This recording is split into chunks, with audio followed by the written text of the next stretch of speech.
What? Oh, no, no, no, no. You right-handed or left-handed? Right. Okay, I'm going on that side from that point on. Okay. All right. All right. Welcome, everybody. I'm going to call the South Sound 911 meeting of April 15th to order. It's 9 o'clock. And Marlena, can you call roll? Board Member Branstetter. Here. Board Member Bushnell. Board Member Casebolt. Board Member Denson. Board Member Holm. Board Member Hubler.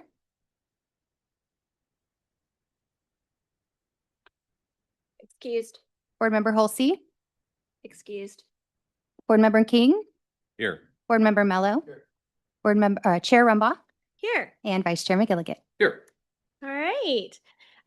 Public comment. Now's the time for public comment. Do we have anyone signed up or is there anyone in the room for public comment? We did not receive any submissions today.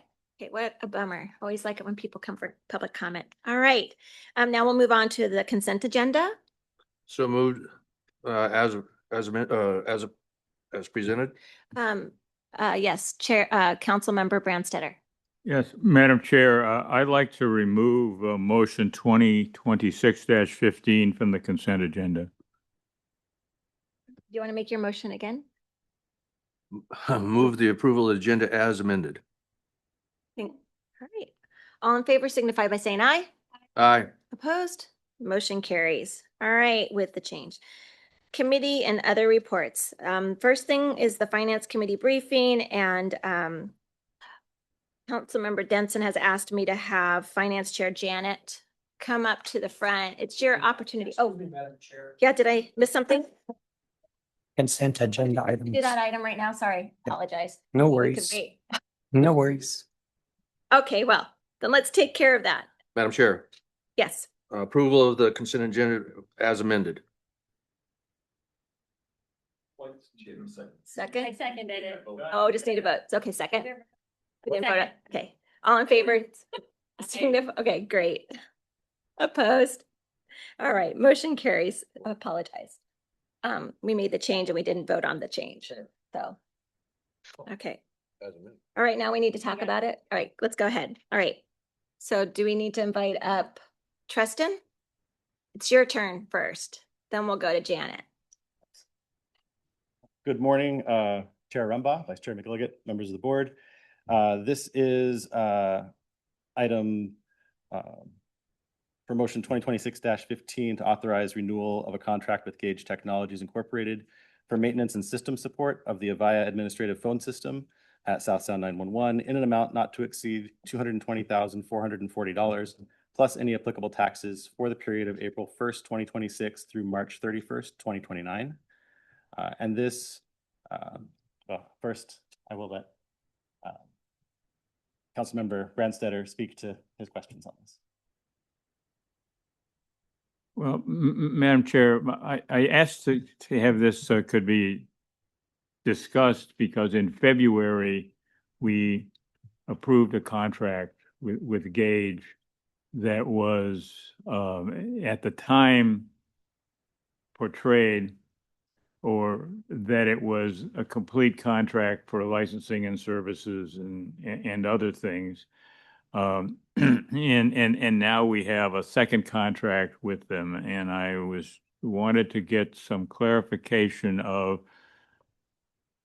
what all are we getting from Gage and paying for in the combination of the two contracts that goes on. I appreciate the acknowledgement in the request for board action agendas that the narrative description of the first contract included some things that weren't in it. Okay, but I'm trying to get now an understanding of what really is the complete package now that we would have two contracts.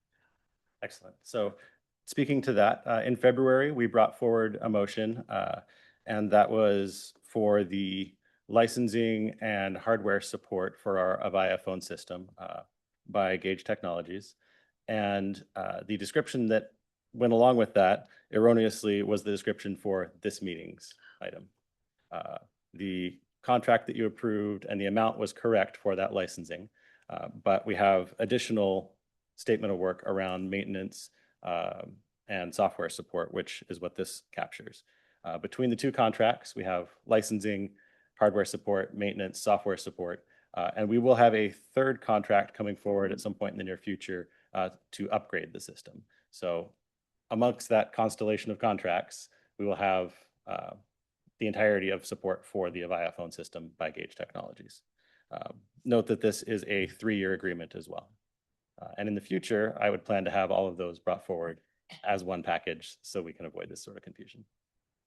Do you have anything else about this? Or, I'm satisfied with that clarification. because I wanted to know, do you have an idea what the total cost is yet? So the first one was 144,000. This one is another 220. I'm not sure what the cost of the upgrade is at this point. It's still waiting to be received from Gage. Okay. You'll have that pretty soon. I will. Okay. And next time we're going to, in 2029, you'll have like the whole. Yeah, we'll put them all Cool. together into one Okay. package so it's easier to understand. That makes sense. Yeah. Okay. Thank you so much, Council Member Brandstetter, for your eagle eyes. We appreciate you. Madam And- Chair, do we need a motion for this now? Yes. Thank you. I move motion 2026-15 to authorize renewal of the contract of Gage Technology for maintenance and system support for Avaya administrative phone system at South Sound 911 in the amount not to exceed $220,440 plus any applicable taxes for the period of April 1st, 2026 through March 31st, 2029. Second, All those in favor signify by saying aye. Aye. Opposed? Okay, motion carries. Thank you so much. All right, now we can move on to committee or other reports. And now it's time for Janet. Good morning. The Finance Committee met on April 6th. The committee discussed the proposed budget request procedure, which was reviewed by the PSCOC at their April meeting. And they did request that language be added to the procedure so that anybody sponsoring the item, whether they're in agreement with or not, that item would still come forward for consideration. The committee was briefed on the 2027 budget calendar, which is included in your packet today. The committee also discussed the recommendation to have the cost allocation formulas reviewed in 2026. So that process is underway. They also looked at available reserve fund balances for the 2027 budget, including distribution of the $9 million in the Radio Investment Reserve Fund. And then finally, they reviewed the proposed fee schedule, which was approved this morning on the consent agenda. So I'm happy to answer any questions. Are there any questions? Yes.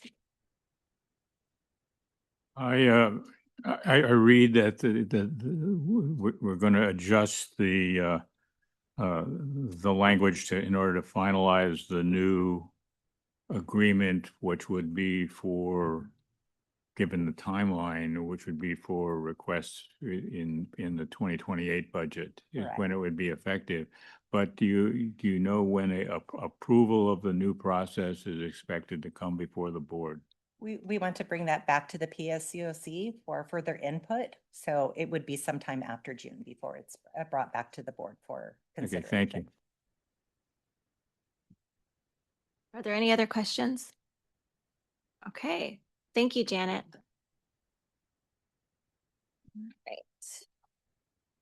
All right, Public Safety Communications Operations Committee, Chief Ryan McGrady, West Pierce Fire and Rescue. I like your jacket. Oh, thank you. It's appropriate for today, given the weather. Good morning. First off, the Finance Director, Caviezel's already mentioned a couple of our topics that we discussed at PSCOC. She presented on the 2027 budget calendar and prepared to prepare funding requests for recommendations prior to our June 4th meeting. So we'll have those recommendations ready to the board before the budget study session in July. Executive Director Yamamoto led some discussion around the current cost allocation formulas, and that work is being initiated right now among the PSCOC. Obviously, it's going to take a number of months before that's likely finalized, but that work is beginning currently. Also, Executive Director Yamamoto presented a comparison of the revisions to the process for the budget request procedure from the reimbursement policy. So far, the feedback from the group has been in support of the proposed changes that Executive Director Yamamoto presented. Also, there was some discussion on the Radio Reserve Fund and discussion on what direction to go with that. Obviously, no decisions were made, but there's discussion among the group. We'll continue to keep that on the forefront and provide feedback as needed.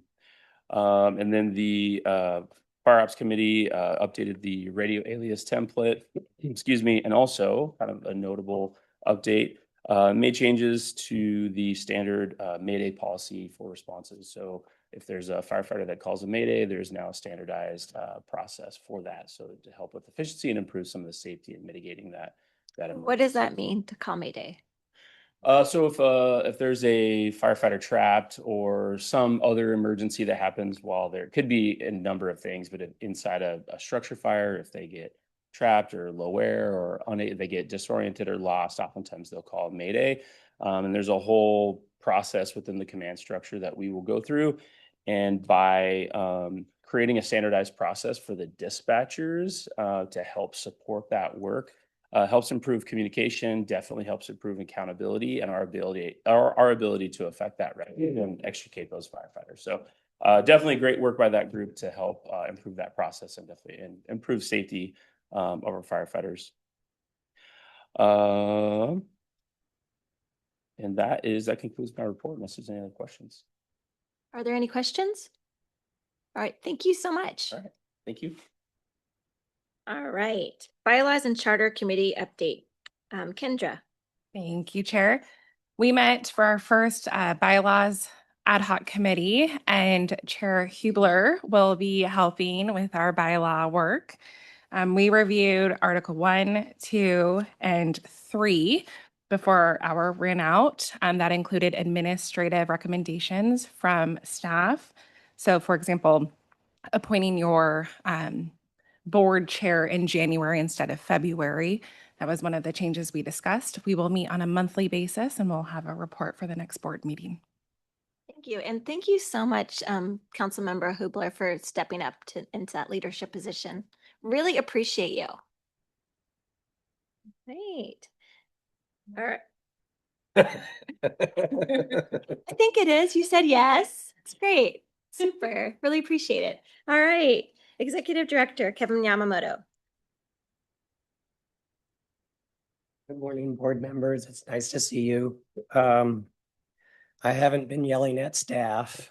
What happened was that, at the beginning of the season, when we go through the winter, maybe September, kids go back to school, we all start sharing viruses and stuff like that. Well, by the end of the season, springtime, a few of them make it through, and I call them the super bugs. And so apparently I got that one as a gift. If you had seen me earlier in the week, you would have known the true definition of red eye, because both of my eyes were infected, and that has not happened in decades in my life since I was a little kid. So, but I sound terrible, but I'm on the mend. So I'll try and sort of bark at you with the voice that I have now. So I'm going to do two things. First, I'll talk to you about Heroes Wear headsets, and then I'll provide a larger speech on the big item today. And this Heroes Wear headsets scenario, I think, illustrates quality teamwork or collaboration, and again, professionalism coming from our unit. So our telecommunicators that were involved were Trayvon Hoff, Emily Eddy, Jordan Vanderzee, April Main, Michaela Ewell, Amanda Borland, Allison Clark, and Izzy Muley. The law enforcement dispatchers were Christy Anderson, Cody Rozier, Rachel Button, and training team were Katie Yokes and Chloe Swain. And so here's what happened. I'll just read the narrative to you.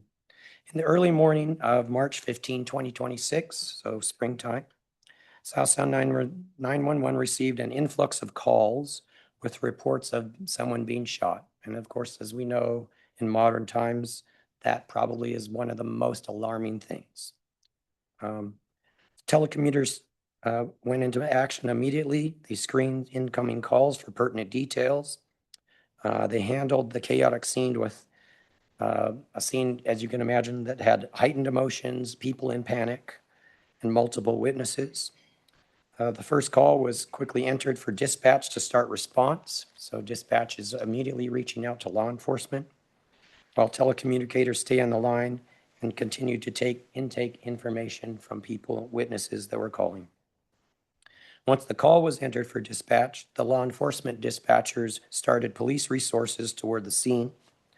Initially, there were 2 shootings entered for 2 different jurisdictions based on the information from the callers.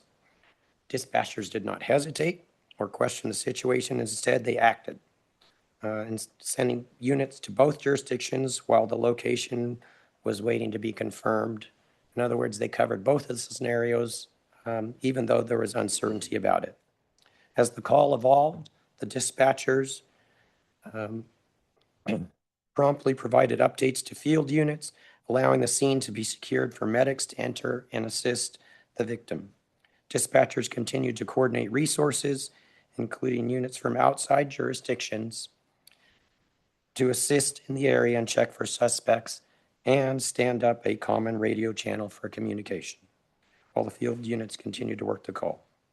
So I think, again, this is an example of the high quality of professionalism here, the teamwork that immediately happens behind the scenes, people step in. And because this is the type of scenario where the deluge of calls just comes in. When there's a public shooting scenario, the calls just come in rapidly. So these folks just have to sort through a heck of a lot of information instantly and start making decisions and act. And they do it so well. So I thank you to all of the folks that I've named here again. Proud of them. I think they're awesome human beings. Thank you. Okay, switching gears, big topic. $9 million radio reserve. I've been at home. Thank you. I appreciate executive. In a fevered state for the last number of days. I've had plenty of time to think, and so I've written 6 or 7 speeches, but I've only brought one today. The short one, right? Yeah, that's a short All one. right. You're not running for office, so don't worry about it. It only has 6 points, and that was number 1. Okay, number 2. This is an important point, and this is where this all starts. I remember having this conversation probably a couple times or more than that with Chief Engel over the years. And it's about emergency communications, and particularly the radio emergency communications, which is the core of what law enforcement uses. And the emergency communication obviously allows the transfer of information and so forth and so on. But really, what the radio contact is a lifeline. So when the officer goes through a door or around a corner and doesn't know what's there, they have contact with the rest of their group. And it's so vitally important to their courage, their consciousness, their bravery, their effectiveness to be able to go around those corners, to be able to take action when there's great risk and uncertainty because they have that lifeline. It is so important. It's important, perhaps more important than the information sharing. It's important to the psychology of the people we want to do courageous things. But in Pierce County, we all know this. We have problems with our lifelines. We don't have lifelines that cover the entirety of the county. We have coverage gaps. And in any of those areas where there's coverage gaps, there's going to be more uncertainty, more caution in action, less willingness to charge around the corner into the dark fray because we have those coverage gaps. We also recognize those are caused not by us, because we live in a wonderful county, which starts on one end in the east at Crystal Mountain at 7,000 feet and comes all the way down to the Puget Sound to an elevation of 0. And because of all of that undulating topography, Radio is tough. If we were Kansas, flat Kansas, we could put one giant monopole up and cover the whole state, but that's not the situation here. And so all of that results in significant price differences that we've heard about in the two different systems. And these are things that we've been struggling with for a long time. I'm going to tell you why it's impossible to solve those problems under our existing system, because our existing system is not set up to address them at all. Our existing system, under our charter, is based on two major factors: who pays and who uses the system. It's a who pays and who uses. And a who pays and who uses is not designed to resolve coverage gaps and address pricing differences or any of those other things. It's just the fairest, most pure, basic dollar system. That's what we have. That's what could get across the finish line way back when this was established. But maybe it's time to take a different policy direction.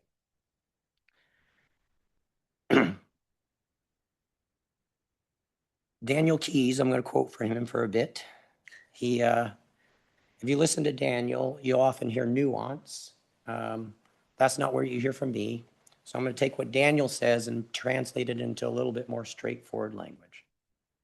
This is also the radio owners group speaking here. So it's just not Daniel. But one of the things that they talked about in their messaging that I've referred to, I set forth the background details in here, is that there isn't a consensus, and I'll even turn that into a further word, there isn't a plan. We don't have a plan that we've agreed to.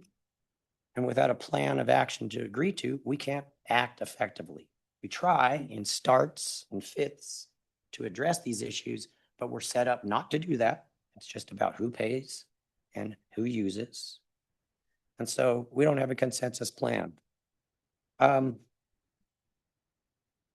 What we really need is a refreshing policy direction. And the radio owners group signaled that as well. If you remember, we had it was the radio owners group plus chiefs meeting here in late October of last year. And one of the things, again, the messaging that came through is we really need policy direction now. We're at a place, we've done things, we've made decisions, here we are. And if we want to do something more, we need policy direction. I'm inviting you, I'm requesting you, I'm asking you to reset policy direction on where we are now. And I'll talk a little bit more about policy direction.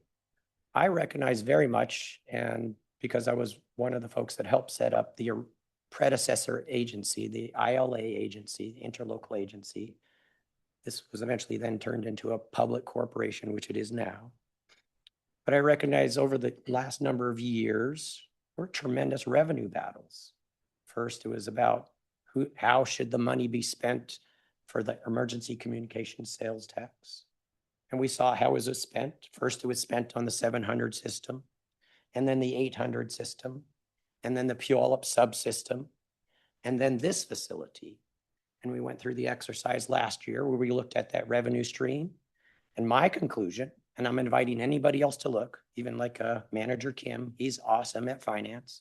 Look at that revenue stream and tell me differently than my conclusion, which is it's fully used / obligated. There isn't anything really left in the revenue stream. Okay, so that's EC sales tax. And then of course we had big battles about control of the emergency, or pardon me, the 911 excise tax. And as I understand it, even legislative action had to occur in order to change or clarify the parameters on its use. That all happened. And that means that what was happening here was a war over revenue, a fight over revenue. And that's been the mode of the interactions here for many years. I think we need to shift beyond that battle mode now. We don't need to fight about revenue anymore.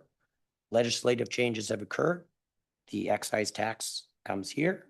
The emergency communications sales tax comes here. So those fights have been accomplished. Don't need to fight anymore. But we do need new policy direction. And I'll say this, not to pick on Tacoma, I'm a resident of Tacoma, but it still feels like a lot of the policy direction that drives what we do here was the sort of old administration decision the prior administration, nobody there now, which was, what does Tacoma get out of this? And that has been one of the continual policy drivers. What does Tacoma get out of this? We're not going to come play unless Tacoma gets something out of that.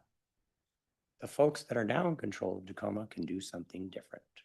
The folks that are in control of Pierce County can do something different. You have the power and the policy direction to do something different. So if we want to start addressing problems in the county, like coverage gaps, or we want to do something that sets up a more equitable pricing model, we have to do something different. And that could be creating a division in this organization that's solely dedicated to to radio or emergency communications. An easy analogy would be like a public utility. You could create a public utility that does nothing but provide emergency communications, and then you just have subscribers who, like a public utility, you just use it by buying it. There's many things that we could explore there about doing that. But we need your policy direction, and Daniel Keys and the Radio Owners Group politely signal to you that's what we would like. I say that more bluntly. You have the power and control. You decide where we go now. The revenue issues have been resolved. We know who's in control now. Just tell us where you want to go. It could be continue with the same thing that you're doing now. And that's who pays for it and who uses it. That's going to be the model. But that type of model does not address coverage gaps or pricing equity. Okay, so what does this have to do with $9 million, you ask? Well, I look at the $9 million and I say this with all positiveness, thank you for the try.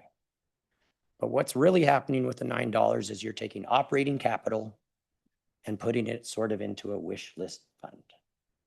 There is no plan behind $9 million, and $9 million, even if you could turn it into the 17 or 18 million to create a single system, is only one-time money. And Daniel keeps telling us one-time money is no way to set up a sustainable system. We know that. We'll just keep patching, scrambling for dollars. So why not actually set up a sustainable system like an emergency communications public utility that just sustains itself and over time, doesn't have to do it in big chunks, but just progressively over time does its job. Those are the possibilities. Now, there's no magic no magic to any of this. I'll say this again 100 times. If you build a bigger system, it will cost more. If you fill in the coverage gaps, it will cost more. If you establish a more equitable pricing arrangement in the county, that means some are going to pay more and some are going to pay less. But then you have to approach it from an entirely different philosophy, which is not what's good for just my jurisdiction. We must approach it from a county-wide perspective. And that's why I keep saying, in order to do these things, you have to approach it from a holistic perspective. You can't just say what's good for my jurisdiction, because the answer to that every time will be the cheapest and the best just for us. That does not address the countywide issues then. So I strongly recommend to you that you take your operating capital back. Good try. It's just not associated with any meaningful plan, and it probably will go into waste if you just throw it at something. I think you need a good plan first before you start attaching money to it. I don't even think we need to figure out the way to get there technologically. You just need to decide from a policy perspective what outcomes you want. Again, we've talked a lot in the big themes. If you want to start working on coverage gaps in the county, or you want pricing models, say as much and we'll go there. We just need policy direction on that. But I strongly recommend to you, don't just use these dollars by throwing it at something. Take it back to yourselves. It will help you more as operating capital in your own particular jurisdictions right now. We can raise revenue again if we actually have a solid plan that we actually buy into. Questions? Willing to take anything you got. Professor Branstetter. Yes, yes, you know, thank you for sharing the background and your insights and how we're doing, and I don't have, my only question, if you could clarify, in when you speak about policy direction, there are to try to move from the current system and have policy direction so that it is more future focused as opposed to statically financially focused. Is that really something that is a solution? Is policy direction solely from this board at South Sound 911, or does that need a combination of changes in policy direction from the Pierce County's, Tacoma's, Lakewoods, and is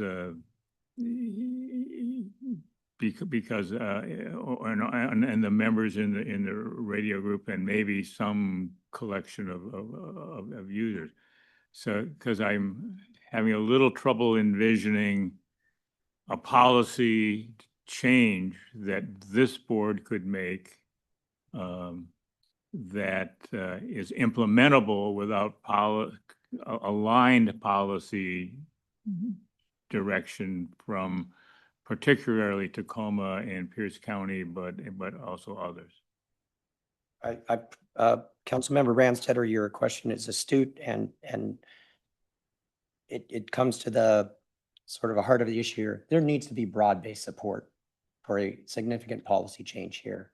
And I do believe each of you as representatives and ambassadors would go back to your own jurisdictions, and as leaders and persuasive folks would advocate for positions, and you would persuade your fellow elected officials that this is the right way to go.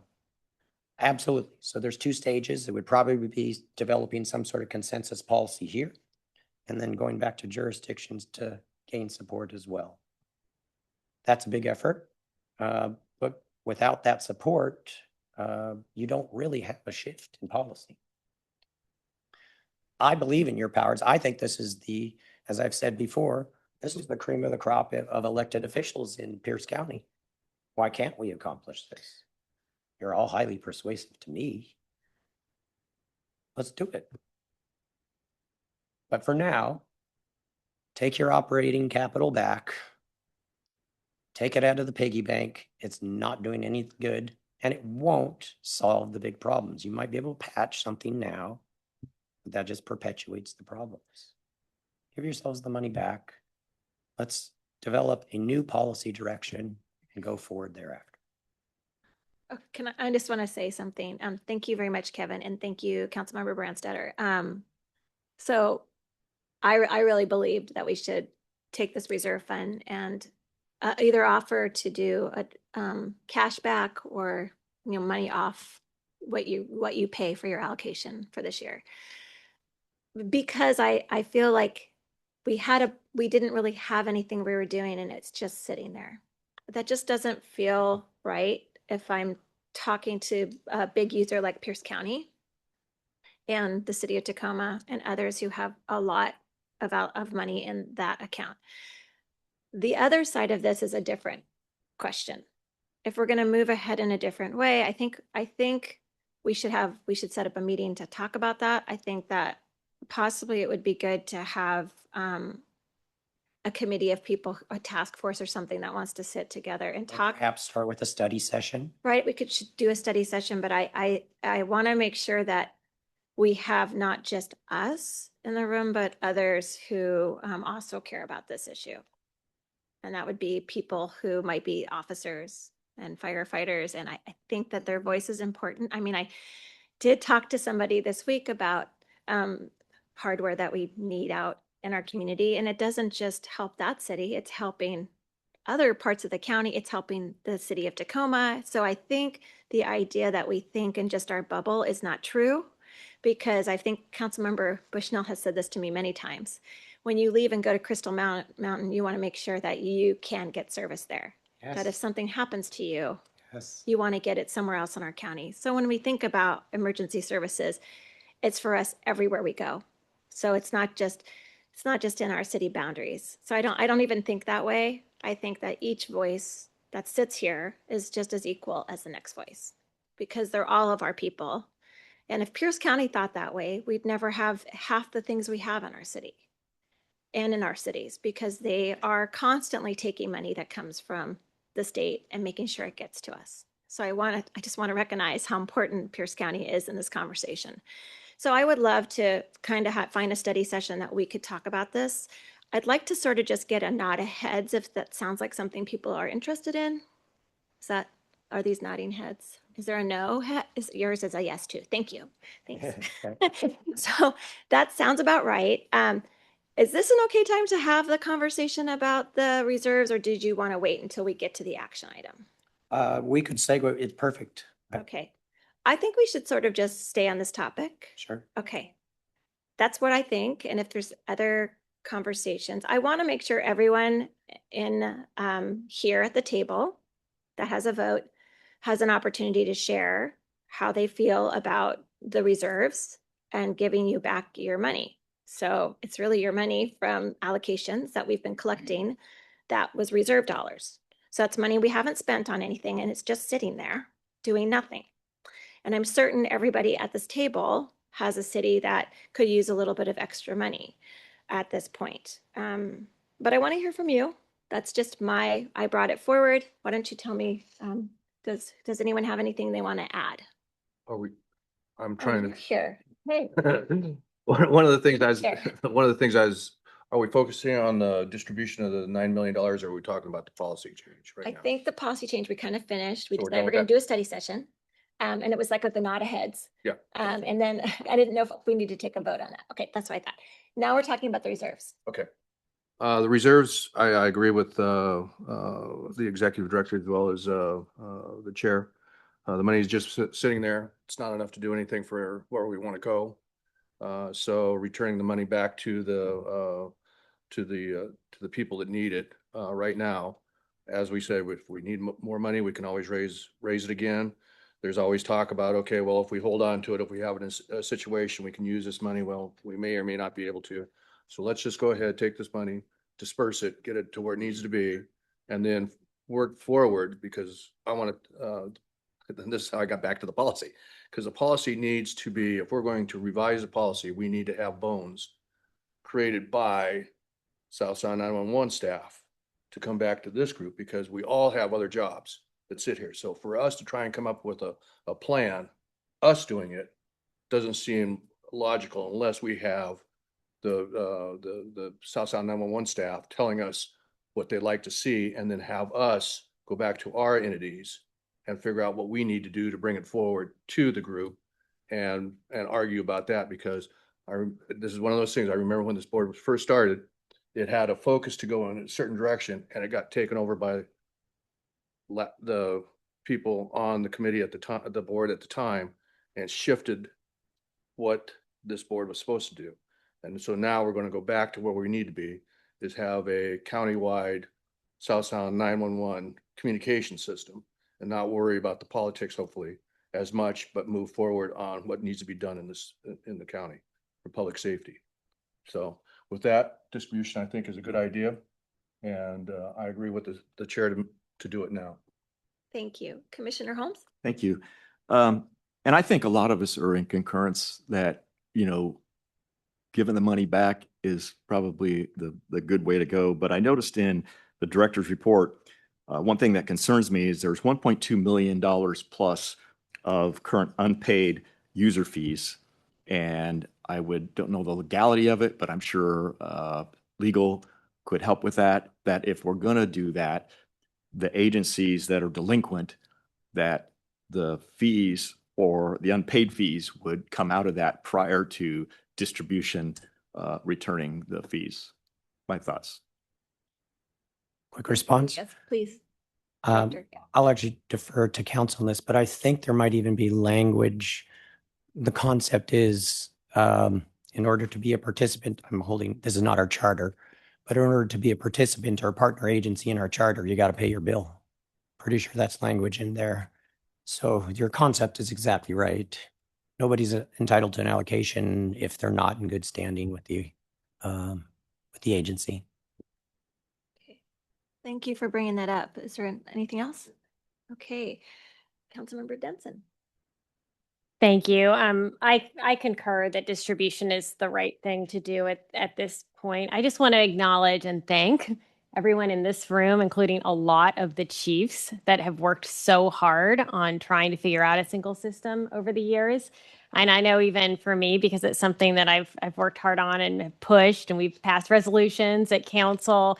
Sometimes it's hard to let go of these things when you've worked so hard and invested so much time in it. But at this point, I think that it's the right thing to do, continuing down this path without a real plan. And goodness knows we've tried a number of different ways of thinking about it. It's time to pause, let the agencies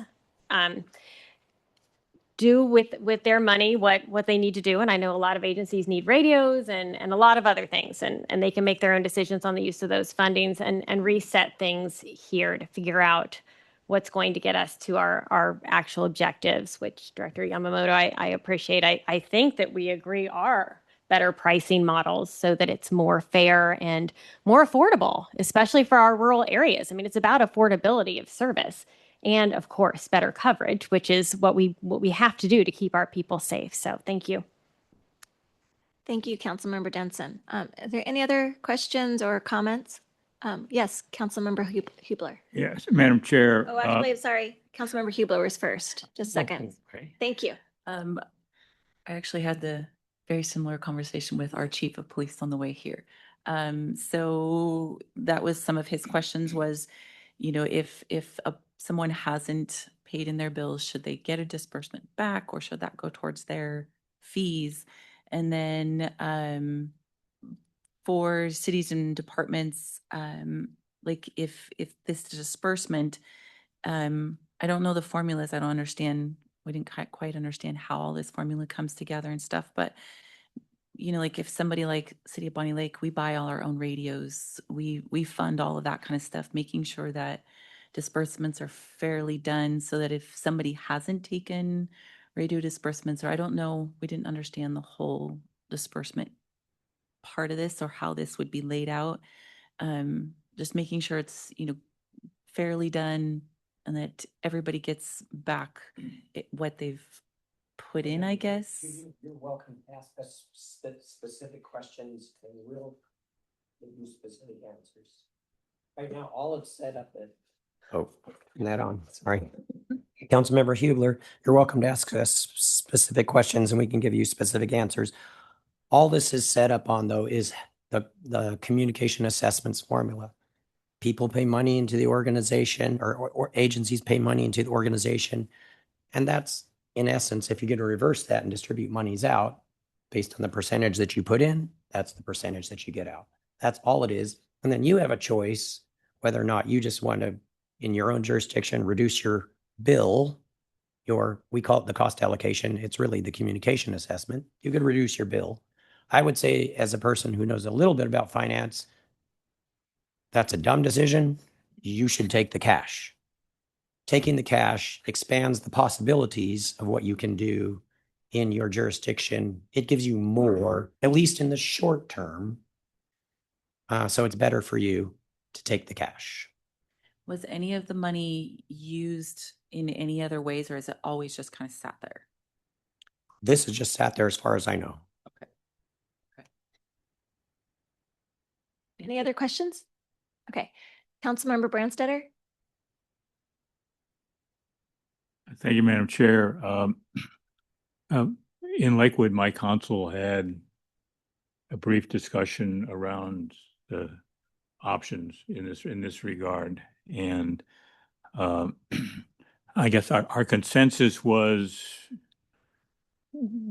we had no really viable suggestion other than the proposed action to return money across to all of the jurisdictions that to use as they see fit. in terms of just a one-time recovery of what it has turned out to be excess communications allocations paid. And so, so I have instructions to support this, and it's my feeling that that's the right thing to do. As far as the discussions today, I am intrigued by the executive director's suggestion that the long-term solution might be a communications utility that is countywide, that serves and perhaps serves more than just public safety to be able to go and do that, but that would provide a standardized rate structure and a method to do that. I do think that there is some discussions around policy direction would be valuable for us to do that. And I'm reminded that the very existence of South Sound 911 was stemmed from a collective agreement to make policy directive changes, to go from the multiple PSAP model that we had to move towards a single PSAP model in terms of efficiency. And it was through an ILA process that consensus of policy direction was established that actually led to the establishment of South Sound 911.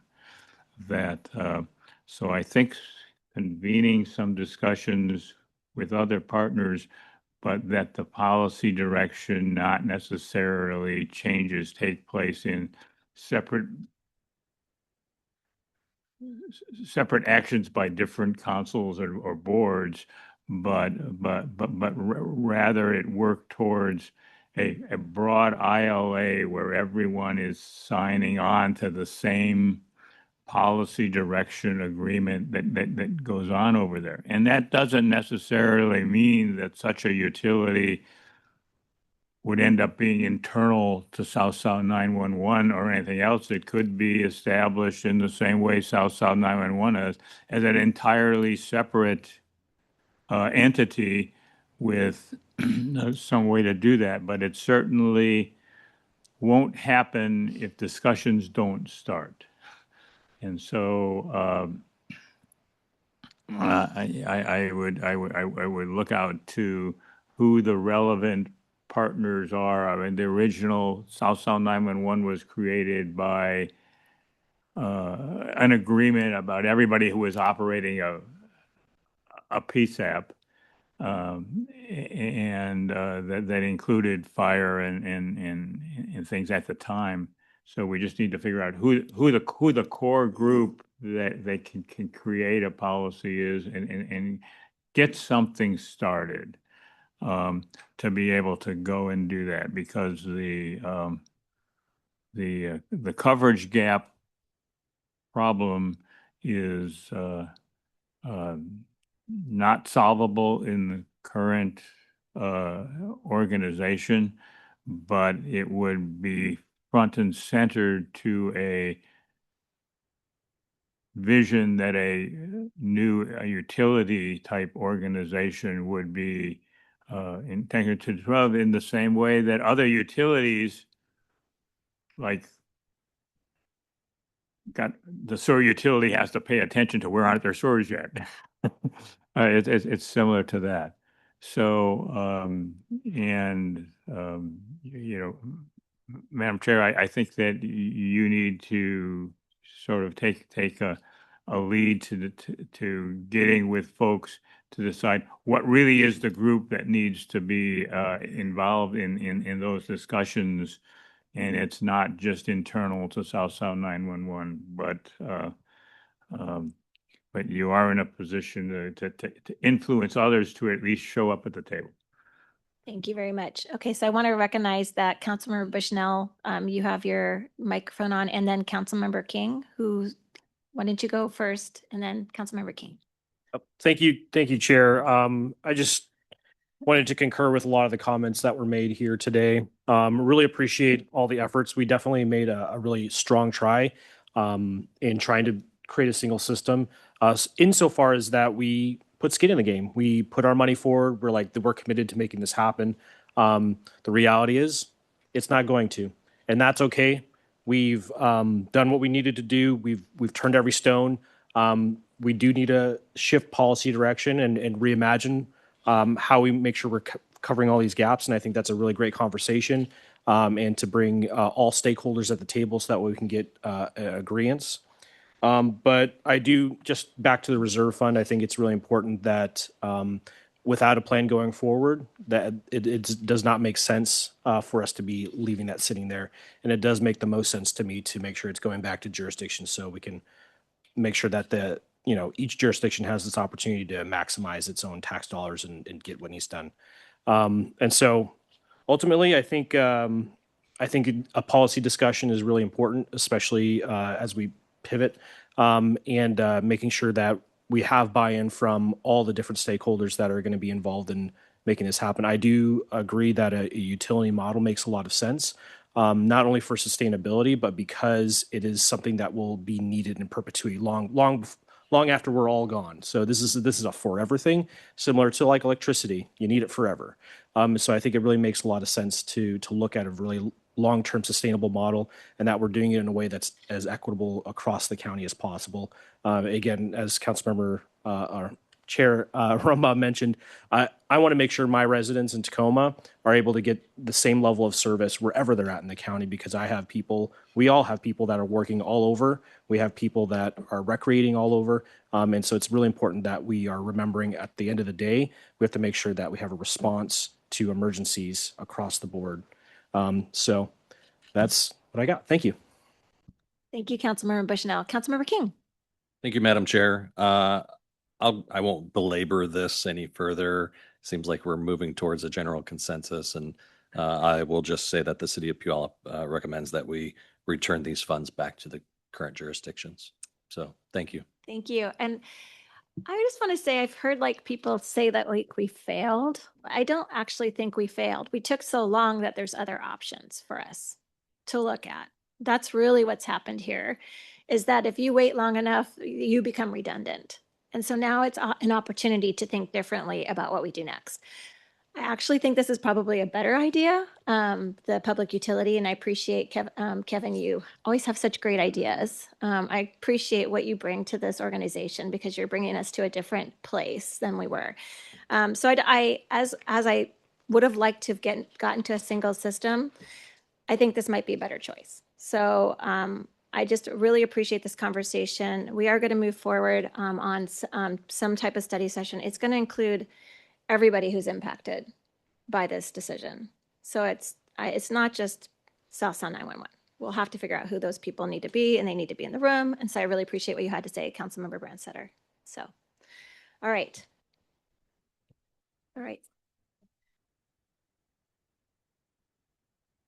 All right. So now we have the action item. Are you going to read that? Is that right, Marlena? Or sure. Resolution 2026-05, authorizing the distribution of the Radio Investment Reserve Fund to the general fund. Second. Okay. Is there any other discussion? Okay. Oh, yes. I have one more question.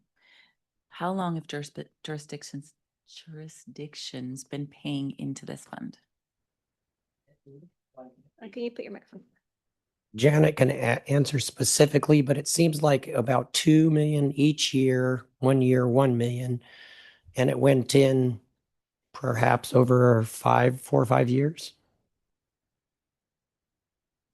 And then either $2 million or $3 million has been put in to get to the 9 million.